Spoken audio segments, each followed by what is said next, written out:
Hi everyone. ఈ video ప్రధాన ఉద్దేశం కాంపిటేటివ్ పర్పస్గా ఎవరైతే ఎగ్జామ్స్కి ప్రిపేర్ అవుతున్నారో వాళ్ళ కోసం ఈ వీడియో తయారు చేయడం జరిగింది. మనం ఈరోజు 7th క్లాస్లో సెకండ్ సెమిస్టర్లో ఫస్ట్ లెసన్ అయినటువంటి మొఘల్ సామ్రాజ్యం ఆ లెసన్లో ఉన్నటువంటి ప్రధానమైనటువంటి ఇంపార్టెంట్ బిట్స్ ఏంటో తెలుసుకుందాం. అలాగే మొత్తం ఈ లెసన్లో 45 బిట్స్ ఉన్నాయి. ఈ బిట్స్ మొత్తం ఫస్ట్ నుంచి చివరి లాస్ట్ వరకు కూడా చూడండి. ఈ వీడియో కనుక మీకు నచ్చినట్లయితే తప్పనిసరిగా లైక్ చేసి సబ్స్క్రైబ్ చేయండి. ఏమైనా సరే మిస్టేక్స్ ఉన్నట్లయితే కంపల్సరిగా కామెంట్ సెక్షన్లో మీరు కామెంట్స్ పెట్టండి, నేను కంపల్సరిగా రిప్లై ఇస్తాను. ఫస్ట్ బిట్, భారతదేశంలో మొఘల్ సామ్రాజ్యాన్ని స్థాపించిన మొఘల్ చక్రవర్తి ఎవరు? Correct answer Babur. మొఘల్ సామ్రాజ్యాన్ని స్థాపించడానికి బాబర్ ఏ పాలకుడిని ఓడించాడు? Correct answer Ibrahim Lodi. మొఘల్ సామ్రాజ్యం తూర్పు మరియు పశ్చిమ వరకు ఎక్కడి నుంచి ఎక్కడి వరకు విస్తరించింది? తూర్పున బెంగాల్ నుండి పశ్చిమన ఆఫ్ఘనిస్తాన్ వరకు విస్తరించింది.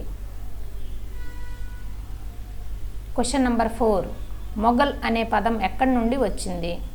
మొఘల్ అనే పదం మంగోల్ అనేటువంటి పదం నుండి వచ్చింది. మొఘల్ సామ్రాజ్య స్థాపకుడైన బాబర్ తరువాత పాలకుడిగా ఎవరు రాజ్యాన్ని చేపట్టారు? హుమయూన్. శేషా సూరి ఏ జాతికి చెందినవారు? ఆఫ్ఘన్ జాతికి చెందినవారు. సూరు వంశస్థుడు. శేషా సూరి చేత హుమయూన్ ఓడిపోయిన యుద్ధాలు ఏమిటి? ఫస్ట్ది చౌసా యుద్ధం, రెండోది కనౌజ్ యుద్ధం. శేషా సూరి క్రింది సంస్కరణలో ఏది బాగా ప్రసిద్ధి పొందింది? దేనిలో బాగా ప్రసిద్ధుడు శేషా సూరి? కరెక్ట్ ఆన్సర్ నూతన ద్రవ్య విధానాన్ని ప్రవేశపెట్టడము మరియు భూమి శిస్తుని నిర్ణయించటం, భూమిని కొలిచి భూమి శిస్తుని నిర్ణయించటం. మూడోది తపాలా సేవల్లో ఆయన ప్రసిద్ధి చెందాడు. శేషా సూరి ఎలా మరణించాడు? ఫిరంగి పేలుళ్ళ వల్ల మరణించాడు. సూరి వంశం పతనమైన తర్వాత 1555లో ఢిల్లీని తిరిగి స్వాధీనం చేసుకున్న పాలకుడు ఎవరు? Correct answer Humayun. అక్బర్ ప్రారంభ పాలనలో ఎవరు ఆయనకు గార్డియన్గా వ్యవహరించారు? ఎవరు అతనికి గార్డియన్గా ఉన్నారు? అంగరక్షకుడు అంటాం గార్డియన్ని. బైరం ఖాన్. Correct answer Bairam Khan. హేమూను ఓడించి అక్బర్ పాలనను సుస్థిరపరిచిన యుద్ధం ఏది? రెండవ పానిపట్టు యుద్ధం. ఇది 1556లో జరిగింది. అక్బర్ ఆధిపత్యాన్ని నిరాకరించిన రాజపుత్ర పాలకుడు ఎవరు?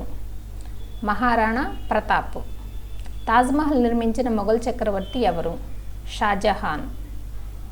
వ్యవసాయ ఉత్పత్తిని ఆధారంగా చేసుకుని పన్ను నిర్ణయించడానికి అక్బర్ ప్రవేశపెట్టినటువంటి వ్యవస్థ ఏమిటి? వ్యవసాయ వ్యవస్థ. అక్బర్ ప్రవేశపెట్టిన మున్సిబ్దారీ వ్యవస్థ ప్రధానంగా ఏ విషయంలో ఉన్నది? సైనిక వ్యవస్థలో. ఇతర మతాల పట్ల అసహనాన్ని ప్రదర్శించిన మొఘల్ చక్రవర్తి ఎవరు? ఔరంగజేబు. ఇతర మతాల పట్ల సహనాన్ని ప్రదర్శించిన వ్యక్తి అయితే అక్బరు. అసహనాన్ని ప్రదర్శించిన వ్యక్తి అయితే ఔరంగజేబు. జిజియా పన్ను అంటే ఏమిటి? హిందువులు తమ మతాన్ని ఆచరించడానికి చెల్లించాల్సినటువంటి పన్నుని జిజియా పన్ను అంటారు. అక్బర్ తర్వాత జహంగీర్ అనే బిరుదును పొందిన వారసుడు ఎవరు? సలీం. మొఘల్ సామ్రాజ్య పతనానికి ప్రారంభమైనటువంటి చక్రవర్తి ఎవరు? ఔరంగజేబు. 1575లో అక్బర్ ఫతేపూర్ సిక్రీలో ఇబాదత్ ఖానా నిర్మించిన ఉద్దేశం ఏమిటి? కరెక్ట్ ఆన్సర్ ఆప్షన్ సి, మతపరమైన చర్చల కోసం, సమావేశ కేంద్రంగా ఉంచటం కోసం. 1582లో అక్బర్ ప్రకటించిన మతం ఏమిటి? ఇది వేర్వేరు మతాల మధ్య శాంతిని ప్రోత్సహించడానికి ఉద్దేశించబడినటువంటి మతం ఏంటి? Correct answer దీన్-ఈ Ilahi. మొఘల్ సామ్రాజ్యంలో ప్రజల ప్రధాన వృత్తి ఏమిటి? వ్యవసాయం. శేర్షా సూరిచే ప్రారంభించబడి మొఘల్చే ప్రమాణీకరించబడిన నాణ్యాలు ఏంటి? రూపాయి అనేటువంటి వెండి నాణ్యం మరియు దామ్ అనేటువంటి రాగి నాణ్యం. ఇవి శేర్షా సూర్ ప్రవేశపెట్టాడు. వీటిని తర్వాత కాలంలో అక్బర్ కూడా కొనసాగించాడు. అక్బర్ పరిపాలనలో జప్తు వ్యవస్థ అంటే ఏమిటి? వ్యవసాయ ఉత్పత్తి ఆధారంగా రెవెన్యూ సేకరణ వ్యవస్థనే జప్తు వ్యవస్థ అంటారు.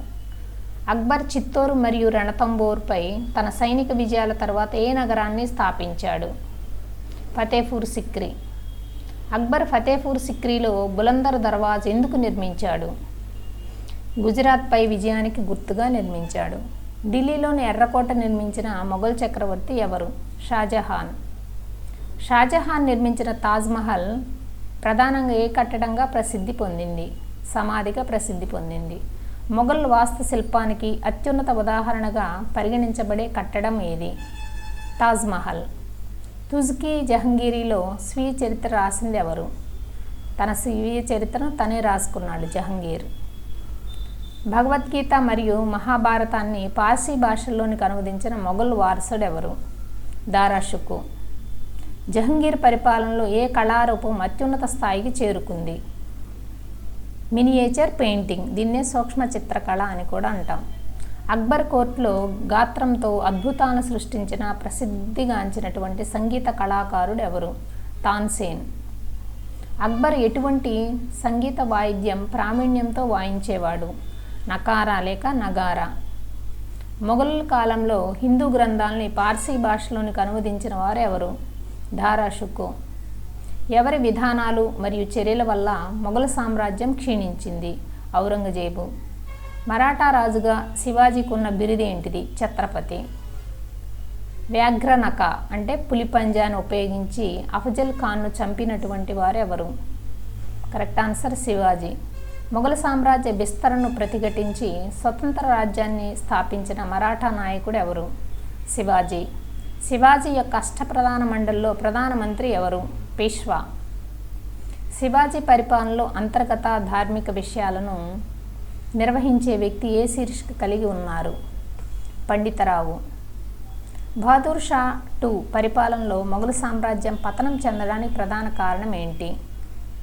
ప్రధాన కారణం అన్నీ కరెక్టే. దక్కన్ విధానం ఒకటి, అహ్మద్ షా మరియు నాదిర్ షాల యొక్క దాడులు, మరాఠా యొక్క ప్రభావం. అన్నీ కరెక్ట్ ఆన్సర్లు. మొఘల్ సామ్రాజ్యం క్షీణతకు కారణమైన మరాఠా పరిపాలకుడు ఎవరు? శివాజీ. జహంగీర్ పరిపాలనలో సూచించిన మొఘల్ సూక్ష్మ చిత్రాల యొక్క ప్రత్యేకమైన లక్షణం ఏమిటి? నెమలి నీలం రంగు ఉండి భారతీయ ఎరుపు రంగుతో ఉండటమే ఈ మినియేచర్ చిత్రాల యొక్క ప్రత్యేకమైనటువంటి లక్షణం. ఈ వీడియో మీకు నచ్చినట్లయితే తప్పనిసరిగా లైక్ చేసి షేర్ చేసి సబ్స్క్రైబ్ చేయండి. మరికొన్ని కొత్త వీడియోలతో మళ్ళీ కలుసుకుందాం. Bye bye.